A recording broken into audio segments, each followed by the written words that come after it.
mwiriwe mwaramutse bitewe n'igihe uri kurebera iyi video. Of course nimba ari ubwa mbere ugeze kuri iyi YouTube channel nagusaba gukanda subscribe kuko nimba utarabikora kabisa uri gucikwa n'ibintu byinshi kandi byiza. Rero ubanze ukande subscribe kandi urebe n'andi ma video nakoze uyu munsi. Video y'uyu munsi nyikoze ntabiteganyaga, hari ibitekerezo byinshi by'ama video mfite nshaka gusangira namwe, ariko iki cyari ni kimwe mu bintu buri gihe bindya ahantu mu mutwe nkumva ngomba kubivuga. Nkuko mubibona kuri titre y'iyi video ndavuga ku buzima bw'i Burayi. Hari ibintu byinshi abantu batababwira, hari ibintu byinshi twebwe abantu tubi Burayi tutababwira. Ndi kubwira abantu bakiri mu bihugu aho twavuye se, hari ibintu byinshi cyangwa namwe mutakeka ko bishoboka cyangwa ko bibaho. Rero ni ngombwa ko mbibabwira, ngiye kubitura hasi. Cy'ingenzi nuko mbabwiza ukuri kandi nkababwira namwe mutarahagera kugira ngo mbabwire ejo nuhagera ntuzatungurwe, sibyo? Ntuzatungurwe, muzavuge ko Hoza yabivuze. Rero mbaye mbateguje, reka ntangire mvuga ko impamvu numva ko nkwiye kuvuga ibi ngibi nuko maze igihe mba mu Bubiligi, maze igihe mbi Burayi. Naje umwaka wa 2011 uri kurangira, ni nkaho maze imyaka 6 bimpa uburenganzira bwo kuvuga ubuzima bw'i Burayi kuko mbubayemo hashize imyaka 6. Nababwira ko ubuzima ino ntabwo ari uko nabutekerezaga, kimwe n'abandi banyamahanga bose cyangwa n'abandi banyafrika cyangwa n'abandi bantu bava mu bihugu byo hanze. Abenshi iyo twumvise Uburayi, Amerika, twumva ko ari ibitangaza, twumva ko ari paradiso, ariko ibyo nahasanze nagahuma munwa. Guys, I'm telling you the truth. Reka mbabwira, nyimenya ko nzaza numvaga isi yahagarara, numvaga nta yindi nkuru nshaka kumva ko ari uko mbonye visa konje.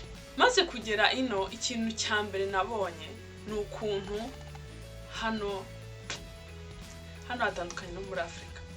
Hano nta gusuhuza umuturanyi wawe nk'uko umusuhuza muri Afrika ngo mwaramutse. No, forget it.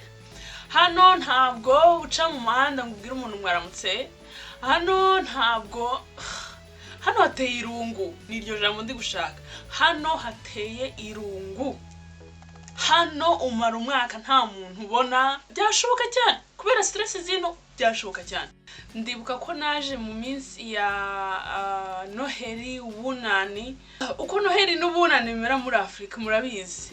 Ubu bumva munasakuza kumanda ngo Noheli ngo bonane, abantu babyina, utubari ducuranga, abaturanyi baza, bwa bushyuhe murabuzi. Hano Noheli yarageze, ubunane bwarageze, ndavuga ati hari ikintu kibura. Eske ndi mu isi y'abazima? Hari ikintu birancanga. Ibyo byose ndi kubabwira kugira ngo mbabwire ko nimba ufite inshuti mu Rwanda cyangwa ahantu hose uri ubu ngubu, zifate uzikomeze uzikunde. Hari ahantu wagera na wundi wakubwira gusa ukamushaka ukamubura. Nageze hano, amashuri byari bitandukanye. Aho nigaga i Butare, ku bantu bizi save hano bita TTC. Hey guys, nari mfite yishuti, nari mfite abavandimwe, nari mfite abantu nisanzura. Aho nageze hano girls, nageze hano ibintu bindi. Nageze hano ndavuga est-ce que ndi transparent ndabonerana, genre ndi nk'ikirahure, nta muntu ubukwitayeho, nta muntu ukubona ugira kuvuga ati mana yanjye aha nta buzima social buhari. Nicyo nshaka kubabwira, biragoye ubuzima, social life. Abantu ntabwo bari sociable. Umuntu aba yita kuri business ziwe, ntabwo wo kwitaho, wowe ntabwo akuzi. Nkubwira ushaka kugenda utambaye n'ipano mu muhanda, ukarinda ugera ku musozi wo hirya, nta muntu ukubwiye ngo wa muntu we nta myenda wambaye. Ubuzima buri sociable hano nk'uko ndi kubabwira biragoye. Uraza nyine ugahura n'abantu bashyashya, ukagerageza kuba sociable, ugakora inshuti, ariko ntabwo byoroshye nk'uko biba bimeze mu bihugu byacu cyangwa kuri nge ku giti cyanjye. Ntabwo byari byoroshye nko mu Rwanda. Ikindi kintu cy'ingenzi abantu bakunda kwibaza ni ibijyanye n'amafaranga. abantu benshi bakeka ko kugera i Burayi bishatse kuvuga ko uhita umukire, ko uhita ugira amafaranga. Reka mbabwize ukuri muribeshya. Nimba ukeka gutyo sinzi uwuriwe, antukareka nkubwire ko wibeshya. Ntabwo ubuzima bw'i Burayi wabunganisha no kuba umukire. Ntabwo umuntu wese uri i Burayi ari umukire. Nanjye ubwanjye, njyewe ubwanjye uko mbona ubu. Nanjye njyewe ubwanjye hari igihe mba nzi ko vraiment nta kintu na kimwe nagura, kuko mba nzi ko nta mafaranga mfite. Rero ntimugakeka ko umuntu uri i Burayi ari umukungu, ari umukire, afite amadolari cyangwa se afite amayero menshi.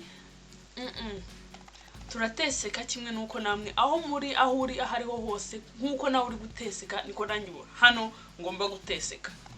Rero ntimugakeke ngo kuko ngo nge nzakora ari uko ngeze i Burayi, ngo ubuzima buzacamo nuko ngeze, kuko i Burayi hano nta muboyi ugira, nta muyayi ugira. Urumva, hano nta muntu ubwira ati runaka sange watetse ubugari, sange jya ku isoko mpahira iki, nkusigiye umwana umumenye. Hano ibyo ntibihaba.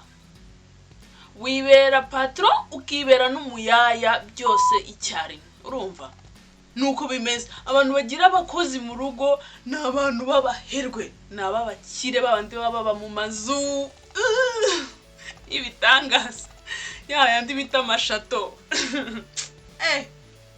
Kamabwiza ukuri, hano urimenya ukirwariza ukirwanaho. Umwana nimba umubyaye, nimba uticaye mu rugo ngo umurere, uramujyana ahantu muri crèche, ahantu usiga umwana, kandi naho n'ibiceri uraza kumutora uvuye ku kazi.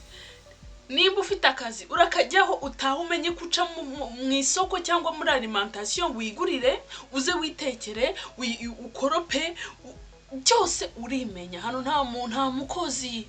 Byibagirwe, babantu b'i Kigali baza bakeka ko hano ufite umukozi, hano ntawe. Urimenya. Rero reka mbabwire, amafaranga nawe urabyumva ukuntu agenda, uko yinjira niko agenda. Hano nta kintu cy'umuntu gihari. Urumva, hano nta biti byera amafaranga bihari. Reka tuvuge amafaranga nanone akantu gato. Reka mbumvishe ukuntu hano amafaranga ya hano ashira vuba.